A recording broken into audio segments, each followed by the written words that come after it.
Hey guys, welcome back to my channel. मैं हूं परवीन और दोस्तों आज मैं एक्सप्लेन करने वाला हूं साईफाई टाइप मूवी को कि कैसे एलियंस हमारी धरती में नेचर की पावर को यूज़ करके नेचुरल अटैक्स करते हैं और हमारी धरती में कब्जा करने का ट्राई करते हैं। सो गाइस, बिना किसी देरी के मूवी का एक्सप्लेनेशन स्टार्ट करते हैं। अब मूवी के स्टार्ट में हमें एक लड़की कैसी को दिखाया जाता है जो कि किसी शॉप में अपने गन के साथ एंटर कर रही होती है, जिससे हमें अंदाज़ा होता है कि धरती में एलियंस का अटैक हो चुका है। लेकिन अभी हमें मूवी में ये नहीं बताया गया है कि एलियंस ने धरती में कैसे अटैक किया है। खैर, यहाँ पर कैसी जब स्टोर के अंदर जाकर अपने ज़रूरतों का सामान ले रही होती है तभी उसे एक आदमी की मदद मांगती आवाज़ आती है। अब जब वो उसकी मदद करने जाती है तो वो आदमी घायल अवस्था में उसे गन दिखाता है, लेकिन यहाँ कैसी के कहने में वो अपनी गन फेंक देता है। अब जब कैसी उसे अपना दूसरा हाथ दिखाने को कहती है तो वो आदमी थोड़ा हिचकिचाता है, लेकिन कैसी के फोर्स करने में जब वो अपना दूसरा हाथ निकालने लगता है तो देखने से ऐसा लगता है कि वो दूसरी गन निकाल रहा है,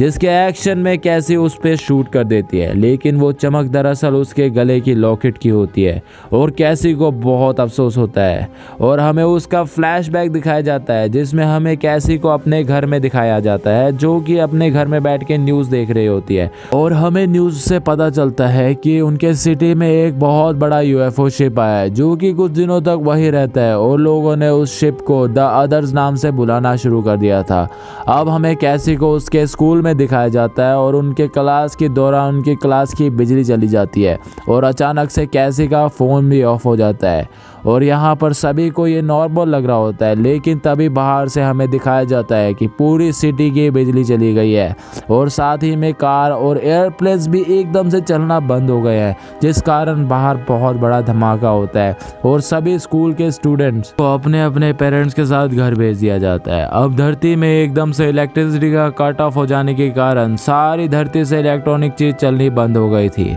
और ये द अदर्स द्वारा किया गया पहला हमला था। अब कैसी को एक जंगल में उसके भाई के साथ दिखाया जाता है जो कि अपने भाई के साथ पानी भरने आई होती है। अब एलियंस के पहले अटैक की वजह से इलेक्ट्रिसिटी का वजूद धरती से मिट सा गया था, जिस वजह से पानी का सप्लाई भी बंद हो गया था और जिस कारण उसे अपने भाई के साथ जंगल में पानी भरने आना पड़ता था। अब जब ये लोग पानी भरकर वापस जा रहे होते हैं तभी एलियंस द्वारा उनका सेकंड अटैक भी किया जाता है जो कि सुनामी होती है और यहाँ पर ये लोग किसी तरह अपनी जान को पेड़ पर चढ़कर बचाते हैं। और हमें कुछ सिटीज़ का हाल भी दिखाया जाता है जो कि सुनामी के लेवल के बहुत हाई होने के कारण वहाँ के लोगों ने अपनी जान को खो दिया था। अब हमें फिर से कुछ समय बाद का सीन दिखाया जाता है जो कि एक थर्ड अटैक का सीन होता है जो कि एक वायरस द्वारा फैलाया गया था, जिसमें धरती की पॉपुलेशन बहुत कम हो गई थी, जिसमें कैसी की मॉम ने भी अपनी जान खो दी थी। अब हमें कैसी के घर में दिखाया जाता है जो कि अब इस सिटी से मूव होकर एक रेफ्यूजी कैंप में जाते हुए दिखाए जाते हैं। अब यहाँ पर फिल्म का एक छोटा सा प्लॉट रिवील होता है और हमें पता चलता है जितने भी अटैक्स हुए थे वो सभी नेचुरल अटैक्स थे, लेकिन अभी तक कोई भी बड़ा अटैक नहीं हुआ जैसे कि धरती को एक बारी में ही उड़ा देना, बल्कि उल्टा ह्यूमंस की पॉपुलेशन को घटाया जा रहा था, जिससे पता चलता है कि ये जो कोई भी एलियंस है ये धरती में से इंसानों को साफ करना चाहते हैं, ना कि धरती को, जिसका मतलब था कि इन लोगों को धरती चाहिए। अब नेक्स्ट सीन में हमें दिखाया जाता है ये लोग रिफ्यूजी कैंप में पहुंचते हैं और यहाँ पर कैसी के डैड उसे एक गन देते हैं जो कि उसके और उसके भाई की सेफ्टी के लिए होता है। अब अगले दिन का सीन दिखाया जाता है और यहाँ पर कैसी और कुछ बच्चे सब्जियां जमा कर रहे होते हैं और तभी अचानक से बहुत शोर आता है, जिस वजह से सभी बच्चे लोग अपने अपने पेरेंट्स के पास चले जाते हैं और तभी जंगल से हमें कुछ मिलिट्री व्हीकल्स को आते हुए दिखाया जाता है और मिशन के कैप्टन बाहर आकर अपना मकसद बताते हैं और कहते हैं कि वो सभी लोगों की मदद करने आए हैं, जिस वजह से सभी लोग खुश हो जाते हैं। लेकिन यहाँ पर अचानक से मिलिट्री कैप्टन द्वारा आदेश आता है और कहा जाता है कि सभी छोटे बच्चों को पहले बस में ले जाया जाएगा और पेरेंट्स को बाद में, जिसमें कैसी मना करती है, लेकिन उसके फादर के कहने पर उसे अपने भाई के साथ जाना पड़ता है। लेकिन यहाँ पर जब ये लोग बैठे होते हैं तभी कैसी का भाई अपने टॉय की डिमांड करता है, जिस पर वो उसे लेने चली जाती है। लेकिन यहाँ पर बस स्टार्ट होकर चलने लग जाती है और कैसी पीछे उस बस का पीछा करती है, लेकिन वो बस छूट जाती है। और अब हमें सीन शिफ्ट होकर मिलिट्री कैप्टन पर दिखाया जाता है, जो कि सभी पेरेंट्स को सच्चाई बताता है और कहता है कि एलियंस बिल्कुल हम ह्यूमंस की तरह दिखाई देते हैं और बड़ों की टेस्टिंग कर पाना इम्पॉसिबल है, जिस वजह से इन सभी को अपने बच्चों से अलग जगह में ले जाया जाएगा। और यहाँ पर सिचुएशन पैनिक हो जाती है और सभी लोग अपनी गन्स निकाल लेते हैं, जिस वजह से यहाँ पर मिलिट्री और लोगों के बीच में गोलियां चल जाती है,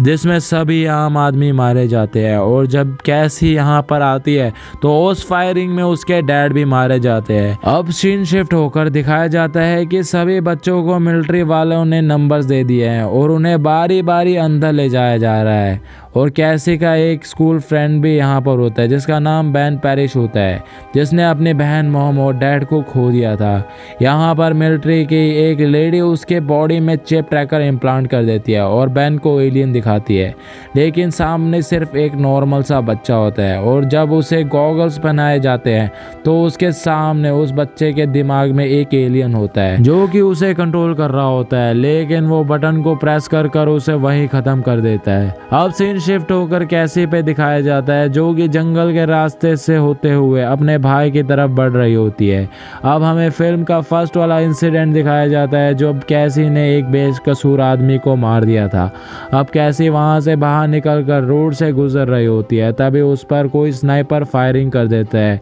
जिसमें वो घायल हो जाती है और वो किसी तरह वहां से एस्केप करते हुए गोलियां चलाती है। और यहाँ पर उसके लेग में गोली लगने के कारण वहां पर वो बेहोश हो जाती है। अब हमें मिलिट्री का एक छोटा सा सीन दिखाया जाता है, जहां पर मिलिट्री के सभी लोग उन बच्चों को ट्रेनिंग दे रहे होते हैं, ताकि वो उन बच्चों को यूज कर उन एलियंस को खत्म कर सके। अब यहाँ पर कैसी भी होश में आती है और वो अपनी सेफ्टी के लिए अपने गन को ढूंढती है, लेकिन वो आदमी तभी अंदर आ जाता है और कैसी बेहोश होने का एक्ट करती है और कैसी के इस एक्ट को वो आदमी पहचान जाता है, लेकिन कैसी के मूवमेंट की वजह से उसके लेग की स्टिचिंग खुल जाती है और वो आदमी उसके लेग्स का ट्रीटमेंट करता है। अब यहाँ पर वो आदमी अपना नाम इवान बताता है और कैसी उससे मिलिट्री बेस तक का डिस्टेंस पूछती है और वो अपना मकसद बताती है। अब सीन शिफ्ट होकर मिलिट्री बेस का दिखाया जाता है, जहाँ पर बेन की स्क्वाड में एक बहुत चिड़चिड़ी लड़की को भेजा जाता है, जो कि फर्स्ट डे में ही तहलका मचा देती है,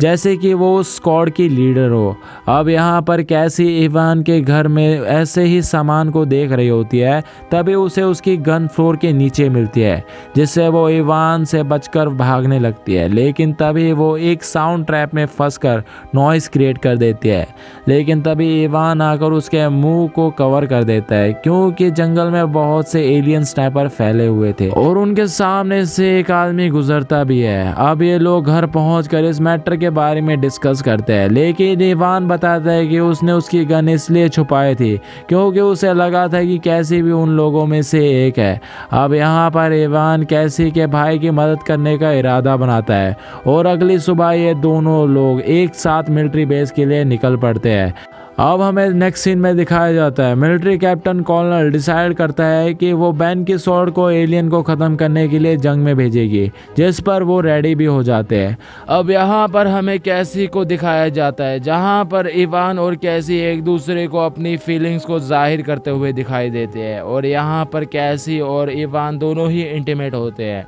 अब हमें आ जाता है जहां पर बैन और उसकी स्क्वाड को मिशन के अकॉर्डिंग उनके लोकेशन में छोड़ दिया जाता है, जहां पर ये लोग कुछ एलियंस को मारते भी हैं, लेकिन उनकी संख्या ज्यादा होने की वजह से उन्हें पीछे हटना पड़ता है और ये लोग बस के अंदर जाकर कवर लेते हैं। लेकिन यहाँ पर इनके एक साथी को गोली लग जाती है, जिस कारण ग्रुप की जिद्दी लड़की उन सभी लोगों का ध्यान बटाती है और ये सभी लोग सेफली एक बिल्डिंग का कवर ले लेते हैं और वो जिद्दी लड़की भी वहां आ जाती है और उसे यहाँ पर एक बात अजीब लगती है कि एलियंस ने अभी तक जितने भी अटैक्स किए थे वो मामूली अटैक्स नहीं थे, लेकिन वो बच्चों की स्क्वाड के सामने काफी आसानी से हार गए थे और वो जिद्दी लड़की को कुछ ठीक नहीं लगता है, जिस कारण वो अपना सर का ट्रैकर उतार देती है, जिस वजह से उसके सर में भी वही एलियन जैसी इमेज बन जाती है जो कि एलियंस पर थी, जिस कारण सारी स्क्वाड उसे एलियन समझने लगती है और उस पर एम कर देती है। लेकिन यहाँ पर बेन किसी तरह उन लोगों को शांत करके अपना भी ट्रैकर निकाल देता है और सभी को बताता है कि अभी उन्होंने जितने ग्रीन एलियंस मारे थे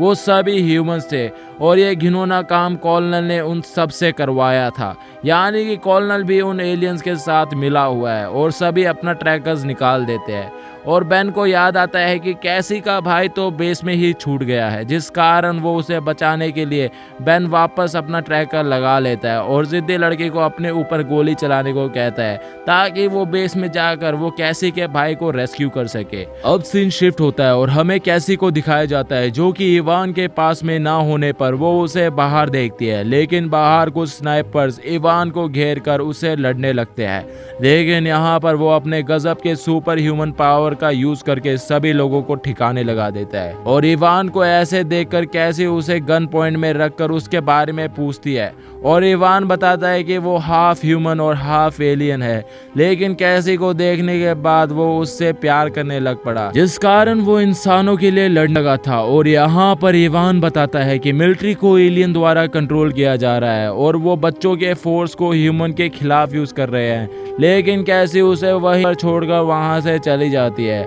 अब यहाँ पर कैसी बेस के अंदर पहुंचकर पहले डॉक्टर को मारती है जो कि बच्चों के ब्रेन को वॉश करती थी। अब यहाँ पर बेन भी वापस से बेस में पहुंच जाता है और बताता है कि उसके सभी साथी फाइट के दौरान मारे गए हैं। लेकिन कॉलोनल को उसकी बातों पर यकीन नहीं होता है और बेन भी उसे सारी बातें बता देता है कि वो जानता है कि कॉलोनल एक एलियन है। अब यहाँ पर कैसी के अंदर आने की वजह से हर तरफ रेड अलर्ट हो जाता है, जिस कारण कॉलोनल बेन को मारने का ऑर्डर दे देता है। लेकिन वो किसी तरह सोल्जर्स को मारकर वहाँ से बचकर भागने लग जाता है, जहाँ पर उसे कैसी मिलती है और ये दोनों ही मिलकर कैसी के भाई को ढूंढने लग जाते हैं। लेकिन रास्ते में इन्हें कुछ सोल्जर्स घेर लेते हैं, लेकिन तभी इवान ऊपर से एंट्री लेकर इन्हें बचा लेता है और कहता है कि उसने यहाँ पर बॉम्ब प्लांट किए हैं ताकि वो इस जगह को बाद में ब्लास्ट कर सके। और ये दोनों ही बच्चों को ट्रांसफर करने वाली जगह में पहुंचकर कैसी के भाई को रेस्क्यू करते हैं और बच्चों के आखिरी फ्लाइट के साथ ही बॉम्ब ब्लास्ट होने स्टार्ट हो जाते हैं